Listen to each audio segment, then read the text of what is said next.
welcome to another video presented to you by designers. My name is Gabriel Elul, and with us today we have Dr. Kirill Micallef Stafrace, a specialist in sport and exercise medicine, as well as active in the political field with regards to his own speciality. He's the president of the Malta Association for Sports and Exercise Medicine, as well as the vice president for the European Federation of Sports Medicine, and also has been the chair of the Middle East Conference for the past 3 years, and he's also a senior lecturer at the University of Malta. We welcome you for this program. What can you tell us about your speciality?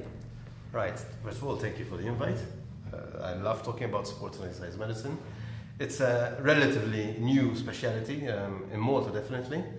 It's been around for eons. I mean, the Greeks had sports and exercise medicine. They even had doping, if you didn't know. They used to check the breath of the wrestlers if they had any alcohol on it. So long tradition. As a modern medical specialization, it's been around in certain countries for around 30-40 years. Malta has been only past 4 or 5 years. UK, I think in 2005. It was traditionally very targeted towards musculoskeletal issues, especially in athletes or people who exercise regularly. However, it's sort of shifting to more on the exercise prescription perspective. So if I had to answer the question, what is sports and exercise medicine, I would go for, it's a combination of taking care of the athlete or people who exercise regularly from the medical perspective. Also looking at amelioration of performance, so we can make them perform better at all different varieties of activity. And at the same time, nowadays we go also for what we call exercise prescription, where exercise is an integral part of the group of therapies we utilize to treat or to prevent certain diseases. So in a nutshell, it's new here in Malta, as you said. For the Maltese who maybe are not accustomed to this speciality, does it have to do only with people who go to the gym? No, not at all. In fact, far from it.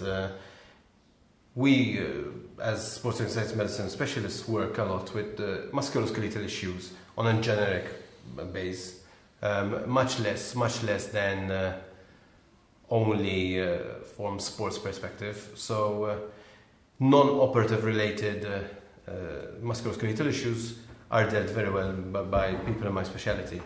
And also now we're very much involved with the other professions, especially other doctors working in the diabetology or cardiology, where we utilize sports and even more so exercise as a prescription itself for the management of disease. I mean, you've got non-communicable diseases are a major factor in early deaths, preventable deaths in the Western world, and physical activity is one of those factors that can easily, in inverted commas, be moderated. In fact, lack of physical activity contributes to these chronic disorders. Very much so. So what medical advice can you give to the medical professionals out there when consulting with their patients on these disorders like diabetes, hypertension, you name it? Simple. I mean, first of all, you have to, part of history taking should involve physical activity exercise. We've tended to neglect it as part of how much exercise do you do. We ask about what medications there are, we ask about any injury, any diseases they have, any medication they're taking, family history, but we rarely used to traditionally ask how physically active are you, and more so we gather the information on how much physical activity they're doing, but not only that, you have to prescribe it now. And the recommendations are quite straightforward. It's a minimum of 30 minutes per day, aiming for accumulation of at least 150 minutes during the whole week, and that's for the adult population. And it's not just enough. Nowadays, the latest recommendations include that they have to do even resistance training, muscle building training, and in the elderly, even balance exercises to prevent falls. So it's not just an easy, in the past we used to say maybe go for a walk. Nowadays, you have to prescribe a walk and the resistance, how much, etc., etc., etc. On to discussing the common musculoskeletal problems which this speciality may be affiliated with when considering how people may regard it, apart from the prescription which you are just mentioning. How does this new speciality here in Malta, in the Maltese local community, infringe or integrate with other specialities, especially those offered by other health professionals such as physiotherapists and so on? Good question. The sports exercise medicine specialist is part of a multidisciplinary group. You cannot work alone. What you have to remember is that 80% of all referrals to an orthopaedic outpatient do not require surgery. So they tend to be lost. Either they're referred back to the GP or they're referred to physiotherapy for management treatment. Same thing with physiotherapy. Very often a physiotherapist is diagnosing and treating himself or herself, which is fine for most cases, but you do get the troublesome cases. And we end up losing that delay. You lose those weeks, which for a musculoskeletal issue can make a big difference on long-term prognosis.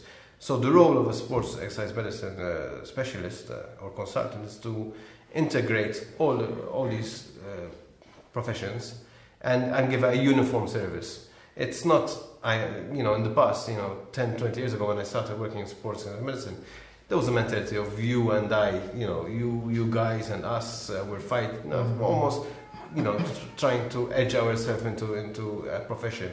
Nowadays, thankfully, it's much more different. The reality is that we complement one another. We ameliorate the service of the orthopaedics. Why? Because they end up seeing more patients which require surgery, which is what they want. We work better with physiotherapists because we look at other aspects of the injury which they might not be trained for or they're not aware for. And together, we get a much better result. And even, in family medicine, nowadays, family medicine, 30% of family medicine patients are referred for a musculoskeletal issue. In fact, I wanted to ask you about this particular point. Imagine there are a number of general practitioners, family medicine specialists who are watching this video.